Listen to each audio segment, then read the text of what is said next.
ভয়ের সাথে আমরা সবাই পরিচিত, কষ্টও আমরা সবাই পেয়েছি। কখনো কখনো আমরা অসুস্থ হয়ে পড়ি, আর এমন সময় হলে মাতার মমতা, কখনো বাবার স্নেহ, কখনো বন্ধুদের পাশে থাকার অনুভূতি আমাদের রোগ নিরাময়ে সাহায্য করে। কখনো যদি আমরা নিরাশ হয়ে পড়ি, তখন যদি আমাদের কোনো আপনজন আমাদের দুটো ভালো কথা বলে, তখন আমাদের মনোবল বেড়ে যায়। ঠিক তেমন সংসারের এই রঙ্গমঞ্চে যদি আপনি পীড়িত অনুভব করেন, কিছু শুভ কথা আলোচনা করুন, কিছু স্তুতি গান করুন, কিছু মুহূর্তের জন্য হলেও নিজের ইষ্টদেবের কথা স্মরণ করুন আর প্রার্থনা করুন। সাহস বাড়বে, শক্তিও বৃদ্ধি পাবে এবং সামনে এগিয়ে চলার পথও দেখতে পাবেন। তখন এই মন প্রসন্ন হয়ে বলবে। মানুষ সুখী জীবনযাপনের প্রতি এতটাই অভ্যস্ত হয়ে পড়ে যে একটা ছোট্ট সমস্যা এলেই সে সবার থেকে সাহায্য চাইতে শুরু করে দেয়। সে সাহায্য লাভও করে এবং সেই সংকট থেকে সে বেরিয়েও আসে। কিন্তু এই সাহায্য কিছু মুহূর্তের, আর কিছু মুহূর্তের হলো এই দুঃখ। এই দুই মুহূর্তের সাহায্যের জন্য আজীবন আপনি তার কাছে ঋণী হয়ে থাকেন। আর মানবিকতার খাতিরে আপনার মনে কৃতজ্ঞতা জেগে ওঠে, আর সেই কৃতজ্ঞতা বোধ হলো যে আপনি কখনো সেই ব্যক্তিকে ছাপিয়ে যেতেই পারবেন না। সেই জন্য জীবনে সবসময় চেষ্টা করবেন নিজেকে প্রস্তুত রাখতে, সেই সব সমস্যার জন্য, সেই সব বাধার জন্য যেগুলো আপনার জীবনে আসতে পারে। ততক্ষণ সাহায্য চাইবেন না যতক্ষণ না অন্য কোনো পথ না থাকছে। সাহায্য চাওয়া অনুচিত নয়, কিন্তু সাহায্য চাইলে এবং সাহায্য পেলে আপনি আজীবন কৃতজ্ঞ এবং ঋণী হয়ে থাকবেন। আর তারপর একদিন আপনি পরিবর্তন দেখতে পাবেন যে কিভাবে আপনি ছোট ছোট সমস্যার জন্য সাহায্য না চেয়ে বড় বড় সমস্যার সম্মুখীন হতে প্রস্তুত হয়ে গেছেন। এটাই হলো সংসারের নীতি, এটাই পালন করুন। প্রজাপতি দেখেছেন কি সুন্দর হয়, তাই না? এই প্রজাপতি, ওদের দিকে তাকালে নিজের অজান্তেই নিজের মুখে হাসি ফুটে ওঠে। কিন্তু এই প্রজাপতি জন্ম থেকেই এমন দেখতে হয় না। জন্ম থেকে এদের কাছে ডানা থাকে না, এরা উড়তেও পারে না। যখন একটি প্রজাপতি জন্ম নেয় তখন প্রথমে ডিম অবস্থায় থাকে সে। আস্তে আস্তে সেই কবচ সে ভেঙে ফেলে, খুব পরিশ্রম করতে হয় তাকে।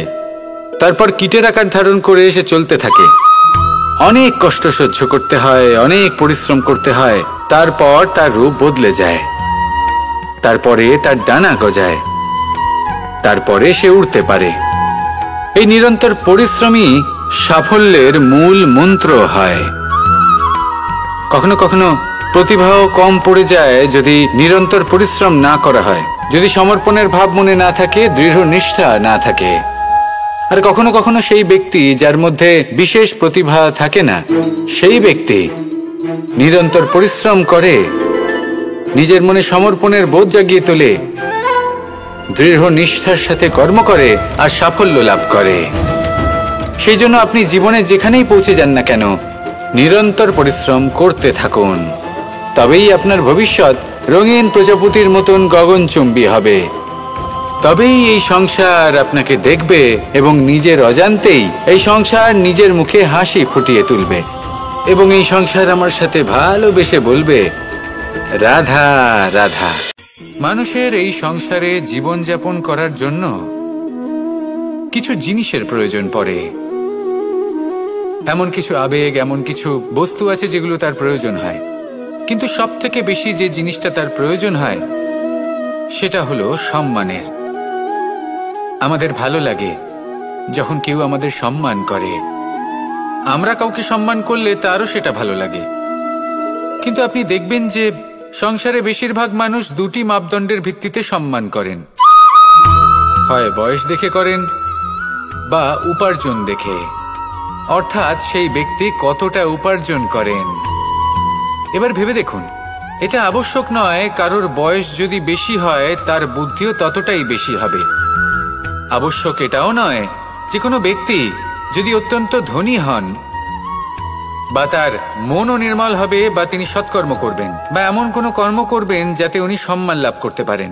হতে পারে উনি ধনী কিন্তু দুশ্চরিত্র, সেই জন্য বয়স বা উপার্জন দেখে কোনো ব্যক্তিকে সম্মান করবেন না, কর্ম দেখুন। যদি গভীরভাবে ভেবে দেখেন তাহলে দেখবেন যদি কোনো মানুষ কোনো সৎকর্ম করেন তাহলে তার প্রতি হৃদয় থেকে সম্মান জাগ্রত হয়। এটাই হলো সেই সম্মান যা অর্জন করতে হবে। বয়স আজ আছে, কাল আরো বৃদ্ধি পাবে। দেখুন, যে লোহাকে আমরা কাটতে চাই তার তাপমাত্রা বাড়াতে হয়, তাকে গরম করতে হয়। আর যে লোহা দ্বারা আমরা আঘাত করতে চলেছি সেই লোহা আমাদের ঠান্ডা রাখতে হয়।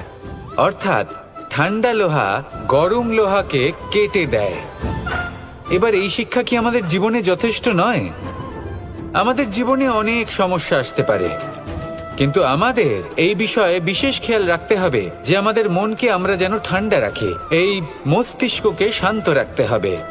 যদি আমরা ক্রোধ বা ঈর্ষার আগুনে জ্বলতে থাকি, বিদ্বেষের আগুনে জ্বলতে থাকি, তাহলে আমরাও সেই লোহার মতোই হয়ে যাব যার তাপমাত্রা অত্যন্ত বেশি। তখন যে কেউ এসে আমাদের বিচ্ছিন্ন করে চলে যাবে। অত্যন্ত শ্রেষ্ঠ একটা কথা আছে, যদি একটা দরজা বন্ধ হয় তাহলে ঈশ্বর নিজে আমাদের জন্য আরেকটা দরজা খুলে দেন। কিন্তু কিছু মানুষ আছেন যারা এটা ভাবেন যে আমার সাথে তো এরকম হলোই না, আমাদের জন্য তো কোনো নতুন দরজা খুললো না, কোনো নতুন পথ আমরা খুঁজে পেলাম না। সেই বিষয়ে আমরা চিন্তা করি, দুঃখ পাই যে এরকম কেন হলো।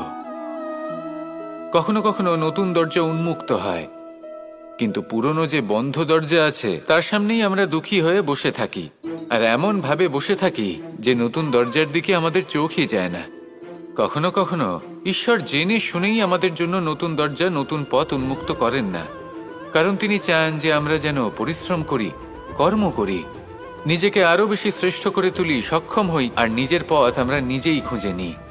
কখনো কখনো এমনও হয় যে ঈশ্বর চান যে আমরা যেন সেই পথে চলতে শুরু করে দিই।